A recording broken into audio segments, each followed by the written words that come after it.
안녕하세요. 간이거 비교 이종입니다. 이번 시간은 승강시설 안전관리법을 함께 보도록 하겠습니다.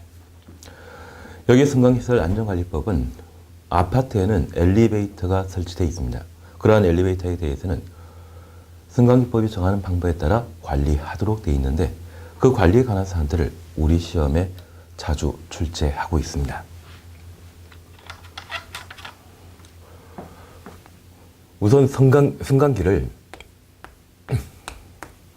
아파트에 설치하게 되면 승강기를 제조한 자가 승강기를 관리하도록 되어 있습니다. 이러한 관리 형태를 제조업자의 사후관리라 표현하고 있습니다. 그리고 설치되어 있는 승강기에 대해서는 국민안전처 장관이 승강기에 대한 검사와 정밀 안전 검사를 실시하고 있습니다.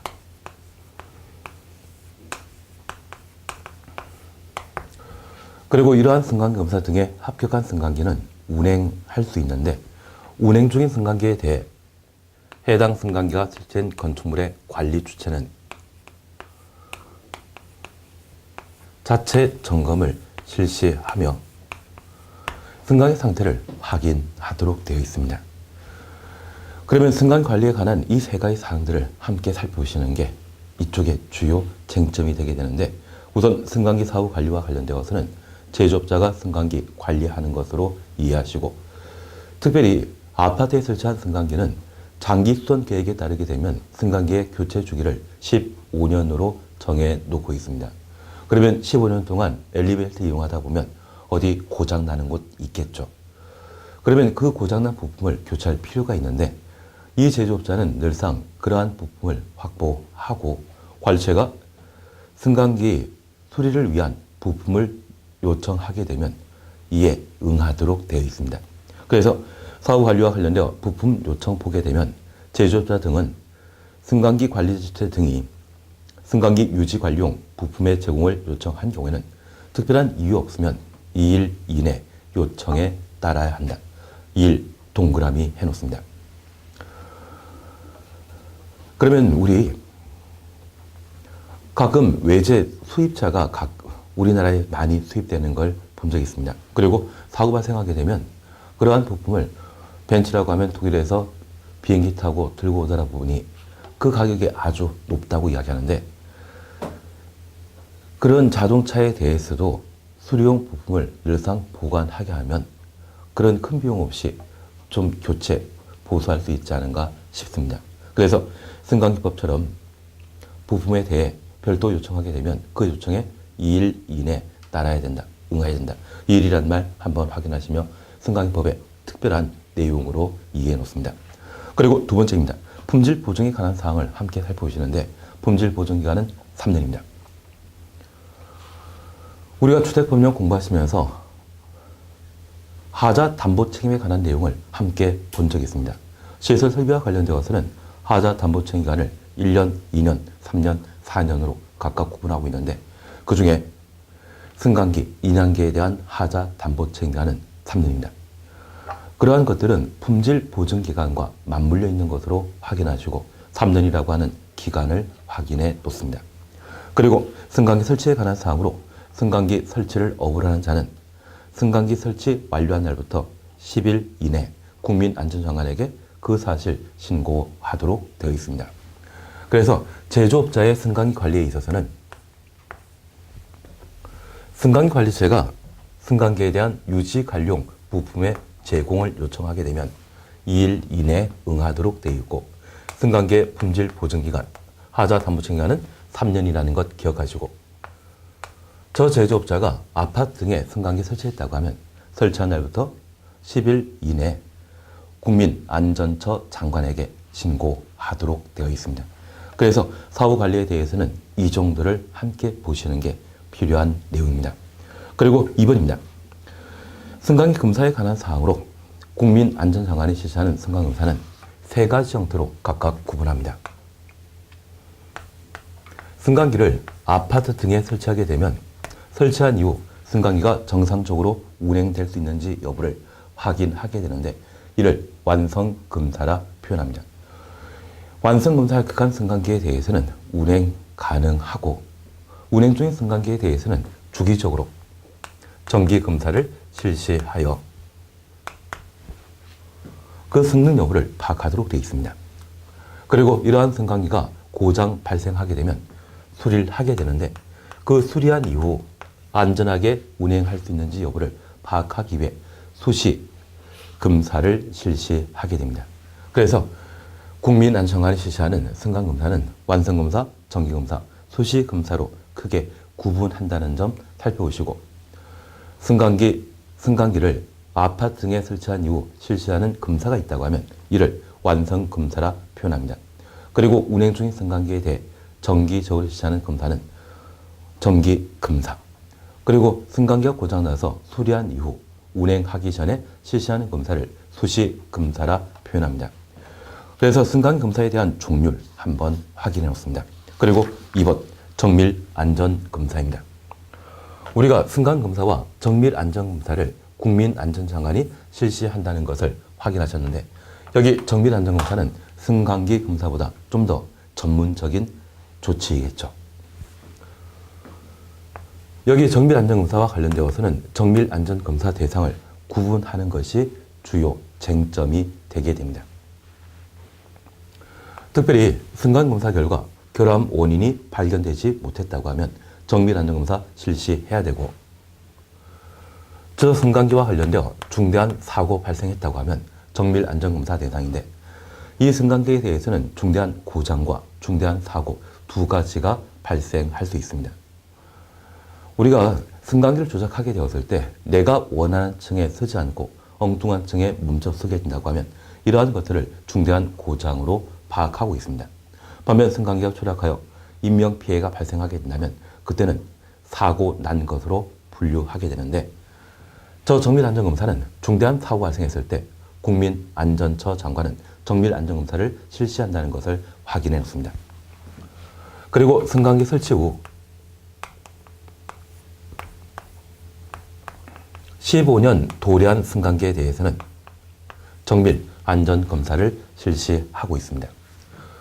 장기수선 계획에 따른 승강기 교체 주기는 15년이죠. 그래서 15년 지나 계속 운행 중인 승강기가 있다고 하면 그때는 정밀안전검사를 실시하게 됩니다. 그러면 국민안전장관은 승강검사와 정밀안전검사 결과 합격, 불합격 판정을 내리게 되는데 합격한 승강기에 대해서는 운행할 수 있고 불합격 판정 내린 승강기에 대해서는 운행할 수 없습니다. 재검사받아 합격 판정 받을 때만 운행할 수 있습니다. 그래서 불합격 판정 받은 승강기에 대해서는 국민안전장관은 해당 승강기의 관리주체에게 운행 금지를 통지하고 관리주체는 승강기 운행을 중단해야 됩니다. 그러면 운행 중단 중인 승강기에 대해서는 자체 점검할 필요 없죠. 여기 자체 점검은 승강기 검사 등에 합격한 승강기로 현재 운행 중인 승강기에 대한 이상 여부를 조사하기 위해 실시하는 것을 자체 점검이라 표현합니다. 따라서 이 자체 점검은 운행 중인 승강기에 대해서만 실시한다는 걸 기억해 놓습니다. 매번 이 자체 점검에 관한 사항들을 시험에 내게 되면 관리처는 승강기에 대한 자체 점검을 월 1회 이상 실시하고 그 점검 결과에 대해서는 양호, 수리바람, 주의바람, 긴급수리 4가지 형태로 평가하여 그 점검 기록을 2년간 보관하도록 되어 있습니다. 그리고 이러한 방법으로 자체 점검하지 않는다고 하면 해당 관리처에 대해서는 과태료를 부과하게 되는데 500만 원 이하의 과태료를 부과하고 있습니다.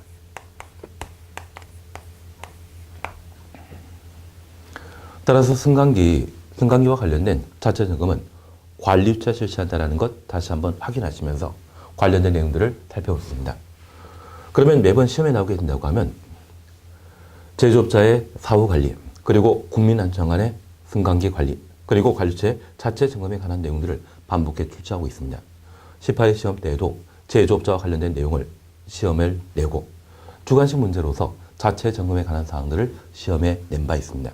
그래서 이 정도를 해놓는다고 하면 승강기 시설 안전관리법과 관련된 필요한 내용들을 충분히 파악할 수 있을 겁니다. 이제 40페이지에 전기사업법에 관한 사항들을 함께 살펴봅니다. 여기 전기사업법은 아파트 등에는 다양한 전기 설비를 확보하고 있습니다. 이러한 전기 설비와 관련되어 전기 설비를 안전하게 관리하게 되는지 그에 관한 사항들을 자주 시험에 묻게 됩니다. 다만 이 전기사업법은 우리가 전기기사 또는 전기산업기사 자격증이 존재한다는 것을 알고 있습니다. 그러면 그런 전기설비와 관련된 다양한 기술 자격 제도의 법규에 관한 사항들을 시험에 묻게 된다면 많은 문제를 시험에 묻고 있는데 우리 시험에서는 단락 2문제 출제합니다. 그리고 전기설비에 관한 안전관리에 관한 사항들을 우리가 중점적으로 공부해야 되는데 이 법령 자체가 워낙 광범위하고 넓다 보니 보통 한전이라고 하는 회사, 전기사업자와 관련된 사항들을 요즘 시험에 묻고 있습니다. 그래서 전기사업자와 관련된 사항에 대해서는 좀 버리고 실무나 법규에 공통적으로 출제될 수 있는 기본적인 전기사업, 전기설비에 대한 안전관리 위주로 내용을 정리해 나가십니다. 그러면 40페이지에 전기사업과 관련되어 5가지 전기사업을 우리가 함께 볼 수 있습니다. 사실 우리가 지금 준비하고 있는 것은 주택관리사 시험이죠. 그래서 전기사업자에 관한 사항은 크게 필요 없지만 그래도 기본적인 내용들을 함께 살펴봅니다. 우리 주변에 전기를 생산하는 곳을 발전소라 표현합니다. 이러한 발전소는 도심 한가운데 존재하는 것이 아니라 비도시적, 시골 지역에 만들어져 있죠. 그러면 이러한 발전소에서 전기를 생산하게 되면 산 꼭대기에 설치되어 있는 송전탑을 통해 도시지역에 전기를 공급하게 되는데 그 송전탑은 특고압이 흐르는 전선이 설치되어 있습니다. 그래서 이러한 송전탑 주변의 땅을 가끔 선하지라 표현하고 있죠. 각종 법원 판결에서 이 선하지 주변의 마을에 거주하는 사람들이 백혈병이 다소 걸리는 경우가 있다고 합니다. 하지만 재판 결과 저 송전탑과 백혈병의 인과관계를 제대로 입증하지 못해 제대로 보상받는 게 없다더라고요. 그래서 여기 선하지는 좀 인체 건강에 나쁜 곳이 아닌가 싶습니다. 그리고 제가 알고 있는 몇몇 아파트 단지 주변에는 저 송전탑이 설치되어 있을 때 한전 측에서 관리비 일부를 부담해 주는 그런 지원 제도도 있다고 하더라고요. 뭔가 문제는 있는 것 같습니다. 그리고 이러한 송전탑을 통해 도시지역에 전기를 공급하게 되면 우리가 사용하는 전기는 전압이 220V입니다. 그러면 발전소에서 생산하여 송전하는 전기는 특고압에 해당되는 것으로 이 특고압을 220V로 바꾸어 전기 사용자, 바로 우리들이죠. 우리들이 이용할 수 있도록 220V를 바꾸어 전기를 공급하게 되는데 이것을 배전 사업이라 표현합니다. 그래서 전기 생산하는 곳이 있다면 발전 사업, 발전된 전기를 배전 사업자에 공급하는 것이 있으면 송전 사업, 그리고 발전으로부터 송전받은 전기를 전기 사용자에게 제공하는 것이 있다면 배전 사업이라는 것을 구분해 놓습니다. 그리고 이와 비교되는 것으로서 전기 판매 사업을 함께 살펴보시는데 이 전기 판매 사업자가 우리가 잘 알고 있는 한전이 됩니다. 여기 전기 판매 사업자는 발전사업자로부터 전기를 공급받아 전기 사용자와 전기 공급 계약을 체결하고 판매하는 자를 전기 판매 사업자라 표현합니다. 그래서 한전은 여기 전기 판매 사업자에 해당하고 있습니다. 그리고 마지막으로 구역 전기 사업자를 우리가 함께 볼 수 있습니다. 여기 구역 전기 사업자와 관련되어서는 우리 본문 표현 살펴보게 되면 이런 말이 있습니다. 35,000km 이하의 발전 설비를 갖추고 측정한 공급 구역 안에 전기 수요에 응하여 전력시간을 통하지 않고 전기를 공급하는 자를 구역 전기 사업자라 표현합니다.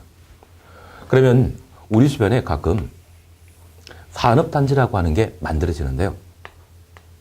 그 산업단지에는 여러 공장이 존재하고 그 공장에 전기를 충분히 공급하고자 산업단지 안에 발전 설비를 확보하고 전기를 생산하여 공급하는 경우가 있습니다. 그러면 이러한 구역 전기 사업과 관련되어 우리가 하나 구분해 주실 것은 전력시장을 통하지 않고 시장 경제라는 말을 우리가 사회경제 시간에 잠깐 들어본 적이 있습니다. 그래서 일정한 공급, 수요 곡선이 맞물리는 곳이 있다면 이곳에 가격이 형성되고 공급 물량이 결정된다고 하는데 이러한 시장 경제에 있어서는 불특정 다수의 수요자와 공급자가 존재하죠. 하지만 이 산업단지 안에 구역 전기 사업자가 존재한다면 전기 생산에 공급하는 자는 한정되어 있습니다. 특정인입니다. 그리고 이 산업단지에 10개, 20개 공장이 존재한다지만 그 10개, 20개는 좀 제한되어 있죠. 한정된 수요자가 되게 됩니다. 그처럼 한정된 수요 공급이 맞물리는 경우라면 시장 경제란 말을 사용하지 않습니다. 그래서 전기 생산하는 자와 전기를 필요로 하는 전기 수요자가 제한되어 있기 때문에 이 구역 전기 사업에 있어서는 전력시장을 통하지 않고 이런 말을 사용하게 되고요.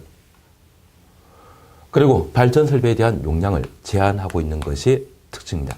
그래서 35,000kW 이하의 발전 설비를 확보하고 전기를 생산하여 공급하는 것을 구역 전기 사업자라 한다. 그래서 구역 전기 사업에 대한 기본적인 설명 살펴보시고 이런 지문이 나오게 된다고 하면 구역 전기 사업으로 적어 주시는 게 이쪽에 하나의 시험거리가 될 수 있습니다.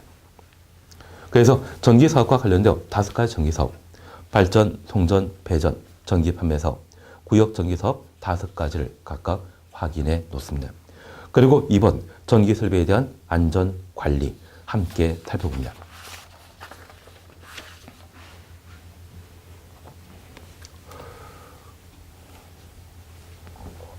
아파트 등의 다양한 건축물에 있어서는 한국전력과 전기 공급 계약을 체결하고 전기를 공급받게 되는데 그러한 전기 공급과 관련되어 건물 옥상에 전기 공급받기 위한 일정한 설비를 확보하고 한전처로부터 전기를 공급받는 경우가 있습니다. 이러한 것들을 전기 공급받는 시설이라 해서 수전 설비라 표현하고 있습니다. 받을 수, 전기 전차이겠죠. 그리고 이러한 수전 설비와 관련되어 전기 공급이 가끔 중단되는 경우가 있죠. 정전입니다. 그러면 정전 시에도 저 건물 내에 일정한 영업행위를 할 필요가 있다고 하면 저 건물 내부에는 비상 발전기를 설치하는 경우가 있는데 이러한 발전기도 전기 설비에 해당하게 됩니다. 그러면 이러한 발전기와 수전 설비 모두 전기 설비라 표현하는데 현재 전기 설비에 대해서는 3가지로 세분하고 있습니다. 우선 전기사업용 전기설비 살펴보게 되면 전기사업자가 전기사업에 사용하는 전기설비를 말한다. 전기사업자 동그라미 해놓습니다. 그리고 일반 전기설비와 자가용 전기설비로 각각 구분하고 있습니다. 여기 전기설비에 대한 구분 기준은 누가 전기설비를 사용하는지 그에 따라 우선 구분하게 됩니다. 전기사업자. 앞서 우리 보셨던 발전사업, 송전사업, 배전사업, 전기판매사업, 구역 전기사업 5가지 전기사업을 보셨고 그 일을 하는 자를 전기사업자라 표현합니다. 그러면 저 전기사업자가 사용하는 전기설비에 대해서는 모두 전기사업용이라 표현합니다.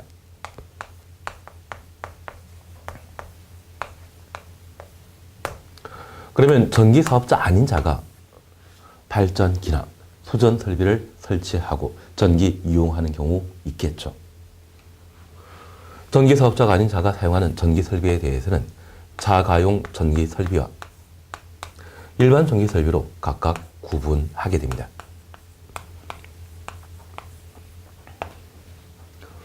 그래서 백화점이나 또는 극장 같은 경우는 정전에 대응하기 위해 비상발전기를 건물 내부에 설치할 수 있습니다.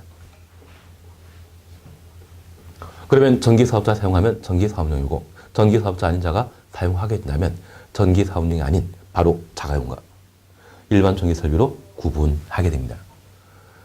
이 자가용과 일반용의 구분 기준은 규모 차이에 따르게 됩니다. 그래서 만약 소규모라고 하면 일반 전기설비라 표현하고 대규모라고 하면 자가용 전기설비라고 표현하게 되는데 특별히 일반 전기설비와 관련되어 이런 말을 우리가 볼 수 있습니다. 40페이지 보게 되면 산업통상자원부령이 정하고 있는 소규모 전기설비로서 한정된 구역에 전기 사용하기 위해 설치하는 전기설비를 말한다.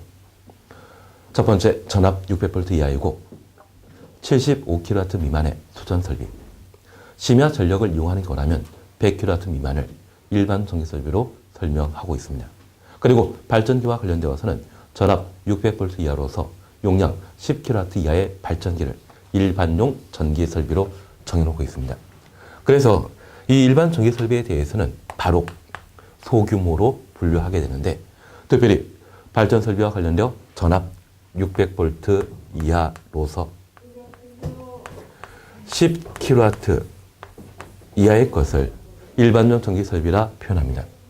그러면 이러한 규모를 넘게 된다고 하면 그때는 대규모로 분류하게 되고 이러한 전기설비를 자가용 전기설비라 표현하게 됩니다. 그래서 전기설비와 관련되어서는 누가 사용하는지에 따라 전기사업용과 그 밖의 용도로 구분하고 전기사업자 아닌 자가 사용하는 전기설비에 대해서는 자가용 전기설비와 일반 전기설비로 각각 구분한다. 그 구분 기준을 각각 살펴놓습니다. 그러면 우리 주변에 설치되어 있는 전기설비라고 하면 전기사업용은 아니겠죠. 특히 아파트에 설치되어 있는 것.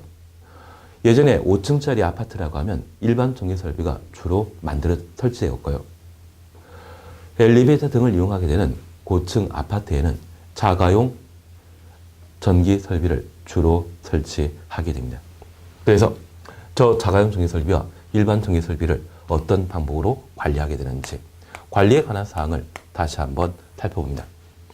41페이지입니다. 현재 자가용 전기설비에 대해서는 자가용 전기설비를 설치하고 이를 사용하기 전에 전기 안전 기준에 적합한지 여부를 파악하기 위해 사용 전 검사를 실시합니다. 그래서 이 사용 전 검사라고 하는 것은 전기설비의 사용 전에, 이용하기 전에 이루어지는 전기 안전 기준에 적합한지 여부를 파악하는 것을 사용 전 검사를 하고 정기 검사는 전기 공급 중에 주기적으로 실시하는 검사를 말하게 됩니다.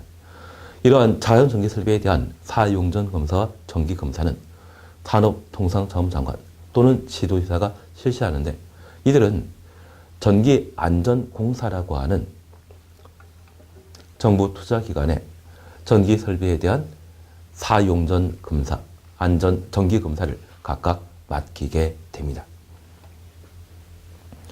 그리고 이러한 사용 전 검사와 정기 검사에 합격한 경우에는 해당 전기 설비를 사용할 수 있지만 만약 불합격한 경우에는 사용할 수 없습니다. 그러면 자가용 전기 설비에 대한 관리, 각종 검사를 실시하는 자는 산업통상자원부 장관, 시도지사라는 것 확인하시고 이러한 검사 방법에 대해서는 사용 전 검사와 정기 검사로 각각 구분하게 되는데 각각의 검사에 합격한 경우에는 해당 전기 설비를 사용할 수 있지만 불합격한 경우에는 사용해서는 안 되죠. 그러면 이렇게 불합격한 자가용 전기 설비에 대해서는 다시 검사를 실시하게 되는데 이를 재검사라 표현합니다. 이러한 재검사는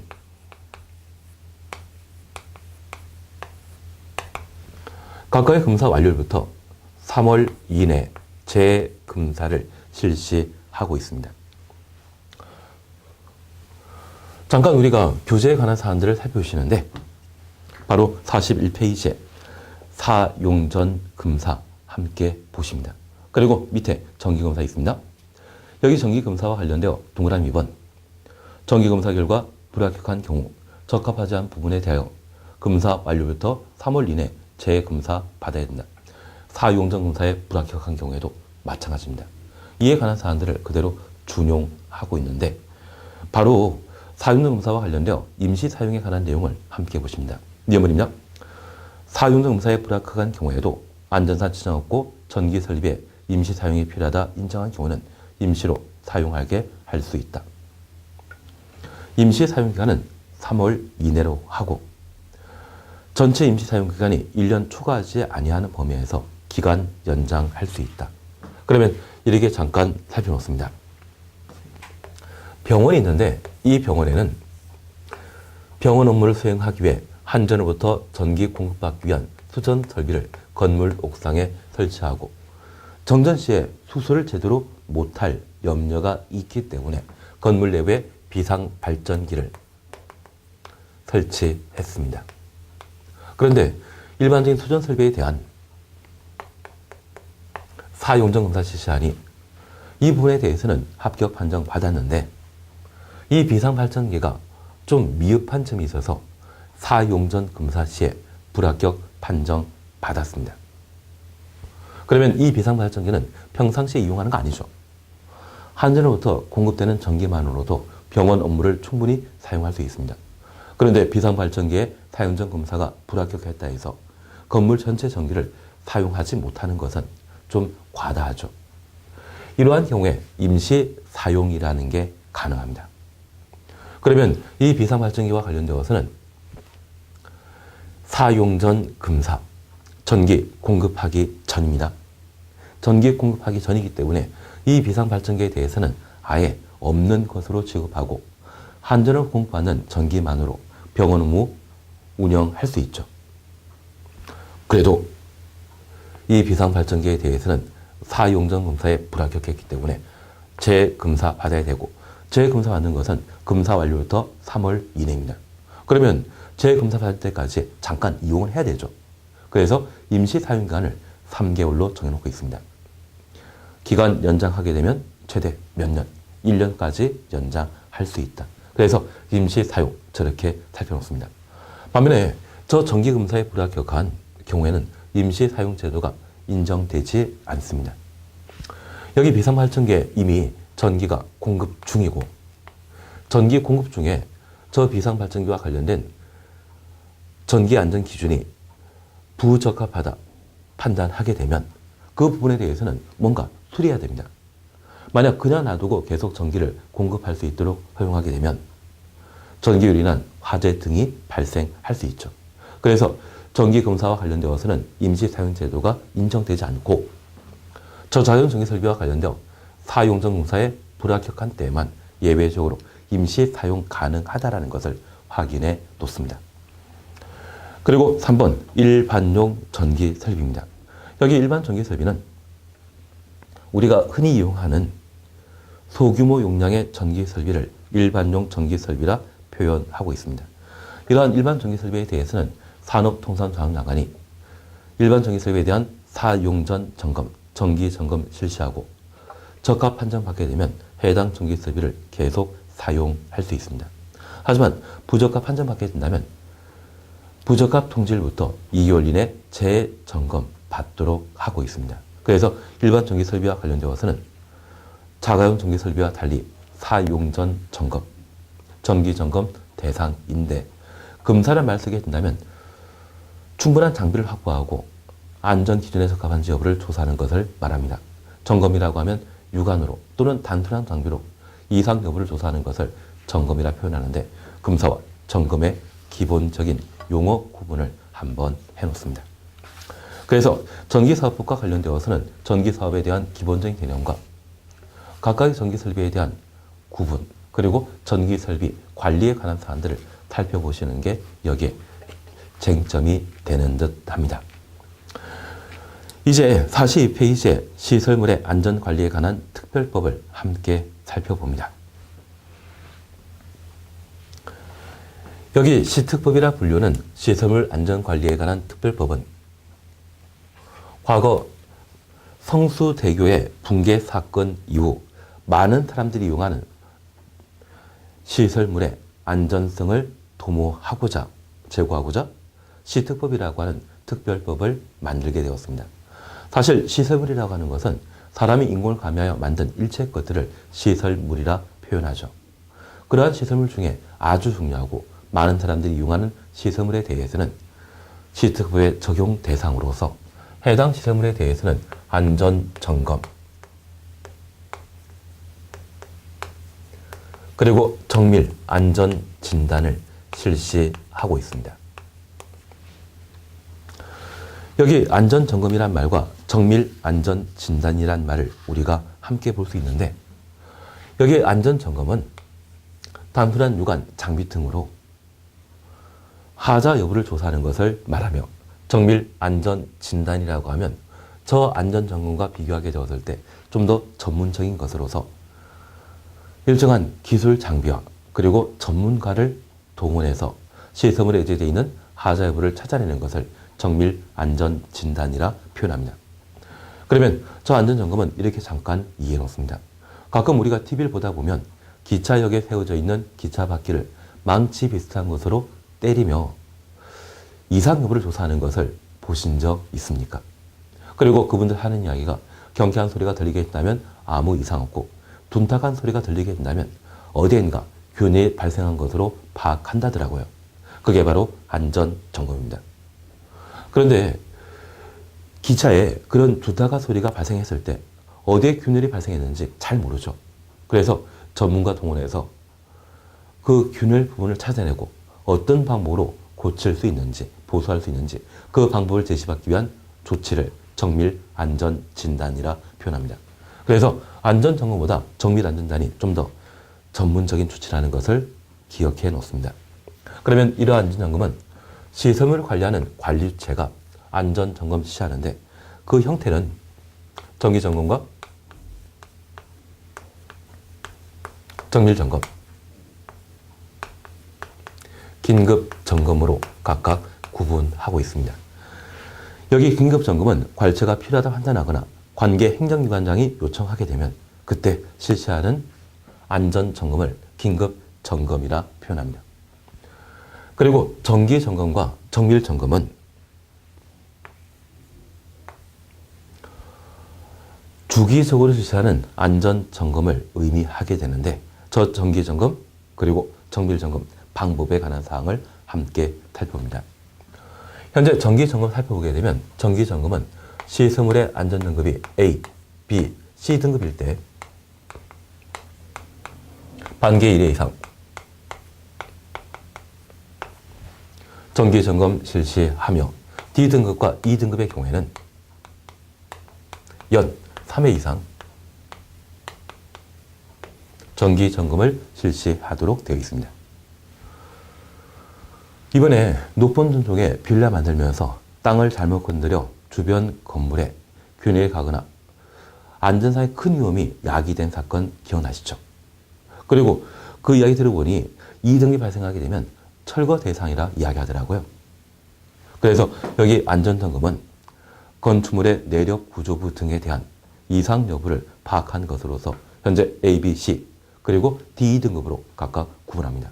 우리 F등급은 좀 들어본 적이 있는데 갑자기 2등급 처음 보시죠.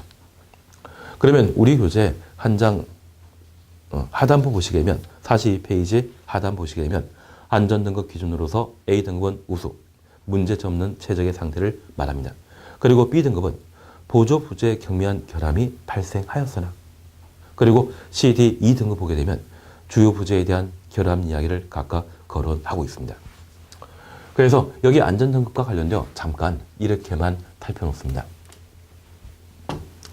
여기 A등급이라고 하면 시설물에 해당되는 건축물 또는 각종 시설물에 대한 사용검사, 사용승인, 그리고 준공 후 이상이 있다고 하면 그런 사용승인 등을 내주지 않죠. 그 사용승인이 맞았을 때 아무 문제 없는 최상의 상태를 A등급이라 표현합니다. 그리고 B, C, D, E등급으로 각각 구분하는데, 건축물이나 시설물에 있어서는 각각 주요 구조부와 보조 부재로 각각 구분할 수 있습니다. 그래서 우리가 건축법 공부하시면서 건물의 주요 구조부로서 기둥, 내력벽, 바닥 등을 주요 구조부라 하고, 그 밖의 사항은 주요 구조부 아닌 것으로 보고 있습니다. 그래서 벽돌 쌓아 올린 조적벽 등이라고 하면 주요 구조부에 해당되지 않습니다. 그럴 때 이 B등급은 주요 구조부에 대해서는 아무 문제 없고 오직 보조 부재에 결함이 발견되었다면 B등급으로 판단하게 되고요. 그리고 CD, E등급은 주요 부재에 일정한 결함이 발생되었을 때 C, D, E등급으로 구분하는데 여기 C등급은 경미한 결함, 그리고 D등급은 그냥 결함, 그리고 E등급은 심각한 결함이 발생하게 되면 E등급으로 판단하게 됩니다. 그래서 안전등급과 관련되어 C, D, E등급은 주요 부재의 결함 정도에 따라 구분하게 되는데 그 중에 A, B, C 등급이라면 반기에 1회 이상 정기점검해야 되고 그리고 D등급과 E등급이라면 연 3회 이상 정기점검 실시하는데 E등급이면 철거 대상이죠. 왜 정기점검해야 되는지 잘 모르지만 그래도 E등급도 연 3회 이상 실시한다. 그리고 정밀점검에 관한 사항을 함께 봅니다. 현재 정밀점검과 관련되어서는 건축물과 그 밖의 시설물로 각각 구분하는데 건축물에 있어서 A등급이라면 4년에 1회 이상, BC등급이라면 3년에 1회 이상, D등급이라면 2년에 1회 이상 정밀점검을 실시합니다. 그래서 안전등급이 낮으면 낮을수록 자주 정밀점검 실시하는 것이죠. 그래서 현재 안전점검은 관리체가 실시하는 것으로서 정기점검, 정밀점검, 긴급점검으로 각각 구분하는 점을 확인해 놓습니다. 그리고 43페이지에 2번 정밀 안전 진단을 함께 살펴봅니다. 안전 점검보다 좀 더 전문적인 조치로서 정밀 안전 진단이 있습니다. 여기 정밀 안전 진단은 관리 주체가 실시하는 것으로 실제 실시 기간은 한국시설안전공단과 안전진단 전문기관이 담당하게 되는데 이 정밀안전진단은 현재 두 가지 형태로 구분할 수 있습니다. 안전점검 결과 결함 발견되었을 때 그 원인을 찾고 보수 보강 방법을 제시받기 위해 정밀 안전진단을 실시하는 경우가 있습니다.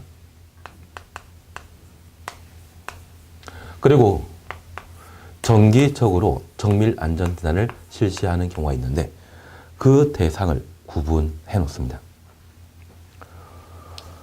기억 살펴봅니다. 관리처는 준공 1 또는 사용 승인부터 10년이 지난 일종시설물에 대하여 일종시설물 동원해 놓습니다. 안전점검 및 정밀안전진단 지침에 따라 정기적으로 정밀안전진단을 실시해야 한다. 여기 정기적 정밀안전진단 대상은 사용 승인 후 10년 경과된 일종 시설물을 정기적 정밀안전진단 대상으로 삼고 있습니다. 하자담보책임기간이라는 말 들어본 적 있으시죠? 그 하자담보책임기간은 최대 10년인데 10년 지난 경우라고 하면 해당 시설물에 대해서는 해당 시설 만전자가 더 이상 하자담보 책임을 지지 않습니다. 그 하자담보 책임이 경과된 일종 시설물에 대해서는 그 안전성을 제고하고자 정기적으로 정밀 안전 진단을 실시하게 됩니다. A등급의 경우는 6년의 이상, B등급의 경우는 5년의 이상. 그래서 등급이 낮으면 낮을수록 좀 더 자주 정밀 안전진단을 실시한다는 것을 확인했습니다. 그러면 안전점검 결과 결함이 발견되었을 때 정밀 안전진단을 실시하지만 안전진단과 관계없이 안전점검과 관계없이 정기적으로 정밀 안전진단을 실시하는 것은 하자담보책임기간이 경과된 일종 시설물에 대한 안전성을 제고하고자 정기적으로 정밀 안전진단을 실시합니다. A등급의 경우는 6년에 1회 이상 실시한다. 그 정도를 한번 확인해 놓습니다. 그래서 여기 안전점검과 정밀안전진단은 자주 시험에 반복되는 사항으로 최소한 그 개념만큼은 살펴놔야 됩니다. 이제 마지막으로 10일 집합건물의 소유 및 관리에 관한 법률을 함께 살펴봅니다. 여기 집합건물법은 우리 시험에 하나 출제되는데요. 지금 입문과정에 서술하고 있는 세 가지 내용 중에 하나가 반복해서 시험에 나오더라고요. 그래서 이 집합건물법에서는 공용 부분에 관한 사항과 관리인, 그리고 관리단.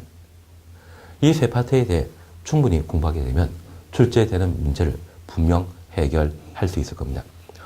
그러면 44페이지에 공용 관리에 관한 사항으로 공용 부분, 소유 관계를 살펴놓습니다.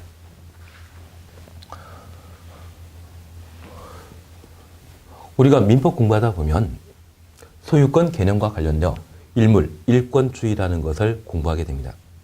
그런데 아파트에는 건물 전체에 걸쳐 소유권이 하나가 아니라 각 세대마다 소유권이 인정되고 있죠. 그런 소유관계를 구분 소유권이라 표현합니다. 그 구분 소유권이 적용되는 건축물을 법에서는 집합 건축물이라 하고, 구분 소유권이 인정되는 것은 전유 부분에 적용되게 됩니다. 그리고 공용 부분은 둘 이상의 구분 소유자가 함께 사용하는 곳을 공용 부분이라 표현합니다. 그러면 전유 부분에 해당되는 아파트 철제 대문 안쪽에 주거 공간에 대해서는 거주하는 자가 직접 관리하면 되지만 공용 부분은 관리가 참 애매하거든요. 그래서 이 공용 부분의 관리 등에 관한 사안들을 집합금융법에서는 따로 정해놓고 있습니다. 그러면 이 공용 부분은 둘 이상의 구분 소유자와 함께 사용하게 되는 계단, 복도, 주차장 등을 말하는데 특별히 소유, 공용 부분은 구분 소유자 전원의 공유에 속한다. 공유, 동그라미 해놓습니다. 나중 우리가 민법 공부하다 보면 재산의 소유 형태를 시험에 묻는 경우가 있습니다. 합유, 총유, 공유 이런 말 묻는 경우 있거든요. 지금 공용분에 대해서는 그 형태가 무엇이다? 공유라는 말 확인해 놓습니다. 그리고 각 공유자의 지분은 그가 가지는 전유 부분의 면적에 비례한다.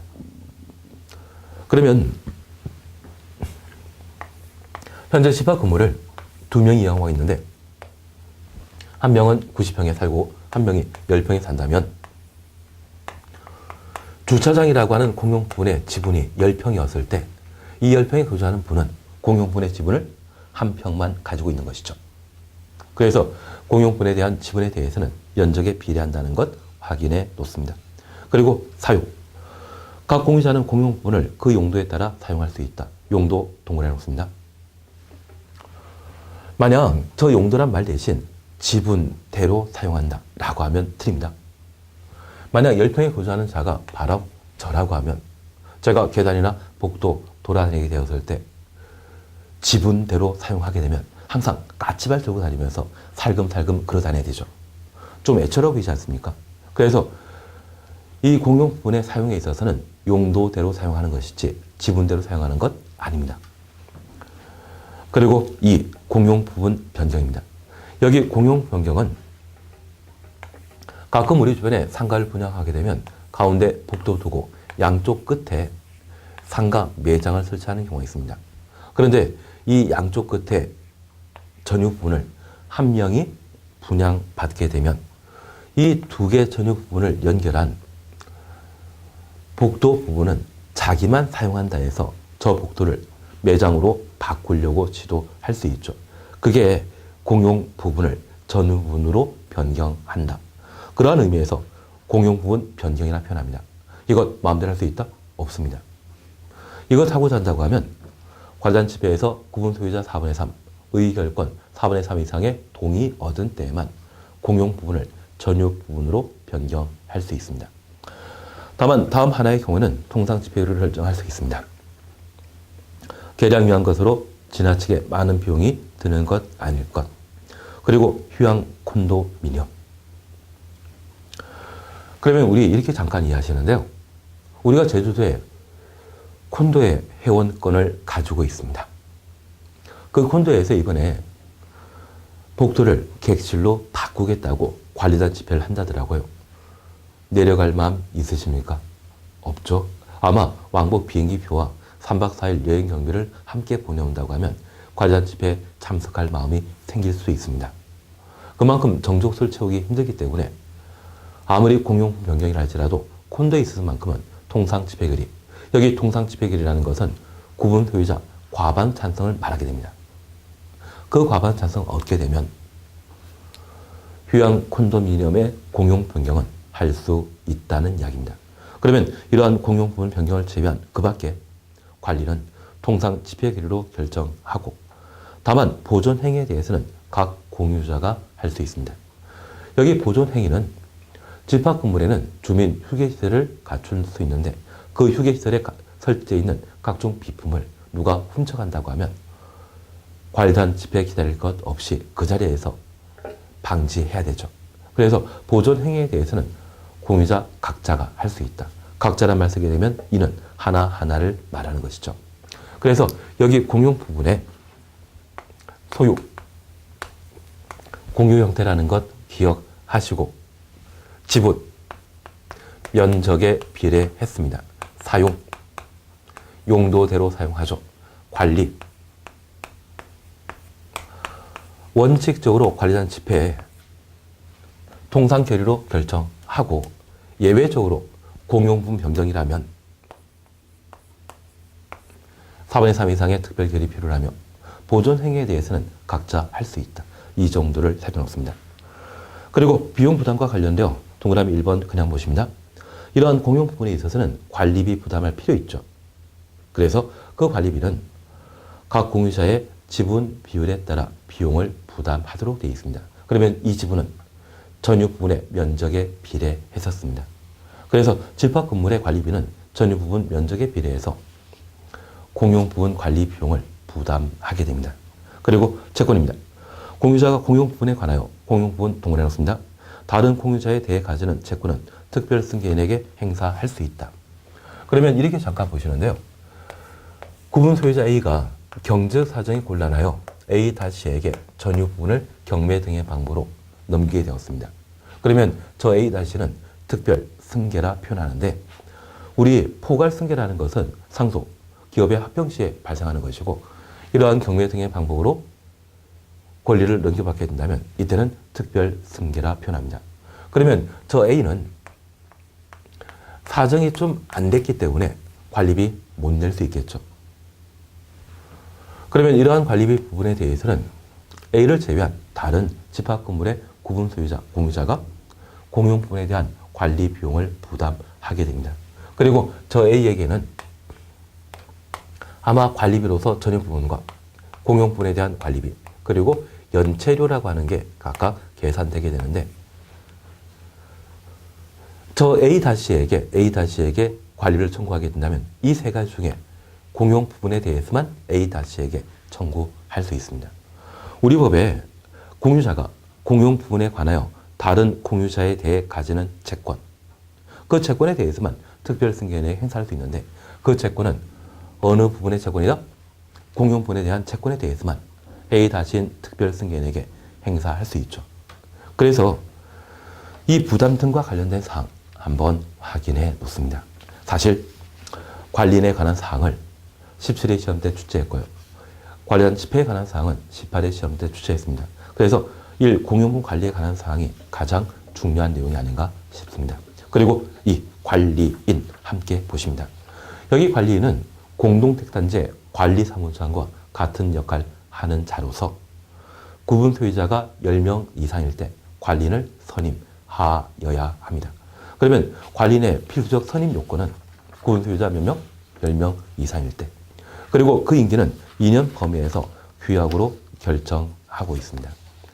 이러한 관리인 선임은 원칙으로 관리단 집회에서 결정하도록 되어 있지만 관리 규약이 정한 바가 있다면 관리위원회 의결로 관리인을 선임하거나 해임할 수 있습니다. 이러한 관리는 공용무 관리에 대한 업무를 관리단 집회에서 보고하게 되는데 이 관리단 집회는 현재 정기 관리단 집회와 임시 관리단 집회로 각각 구분합니다. 특별히 18회 시험 때는 정기 관리단 집회 소집 시기와 관련되어 시험 문제를 출제한 바 있습니다. 45페이지 보시면 관리는 매년 회의는 종료 3개월 이내 정기 관리단 집회 소집하여야 한다. 그래서 정기 관리단 집회 소집은 회계 연도 종료 3개월 이내 이루어지는 것을 확인하십니다. 그리고 임시 집회 필요한 때 하는 것이죠. 그러면 이러한 관리단 집회를 개최하게 되면 공용 관리에 대한 재반 의사 결정을 하게 되는데 일반적인 의사 결정은 통상 집회 결의, 과반 찬성으로 결정하게 됩니다. 다만 특별 기로로서 집합 건물에 대한 재건축이라고 하면 5분의 4 이상의 특별 결이 필요하고, 공용 부분의 변경, 규약의 설정 변경 폐지 등에 대해서는 4분의 3 이상의 특별 결이 필요하는데, 재건축에 대해서는 5분의 4, 그리고 공용 변경에 대해서는 원칙적으로 4분의 3 이상의 특별 결의를 필요한다는 것을 확인해 놓습니다. 그래서 이 관리단체표는 공용부분 관리 등과 관련된 다양한 의사 결정 기구라는 것을 확인해 주시는 게 이쪽에 필요 내용이 되게 됩니다. 그러면 우리 집합건물법에서는 공용부분 관리에 관한 사항 함께 살펴보셨고요. 저 공용부분을 책임지고 관리하는 자를 관리인이라 했습니다. 특히 관리는 구분 소유자가 10명 이상일 때 관리인 선임하여야 한다. 그리고 이 관리는 자신의 업무 사항을 관리단 집회에 보고하게 되는데, 이러한 관리단 집회는 정기집회와 임시집회로 구분하고 있죠. 정기집회는 회계는 종료 3개월 이내 정기집회 소집하여야 한다. 이 정도 한번 살펴보시는 게 집합건물법의 내용이 되게 됩니다. 다만 이 집합건물법, 집합건물, 구분 소유권이 정의되는 건물이라는 것 생각하시면서 관련 내용들을 정리하시면 우리 시험에 출제될 수 있는 내용들을 충분히 해결하지 않나 싶습니다. 이번 시간 여기까지 함께 하도록 하겠습니다. 수고하셨습니다.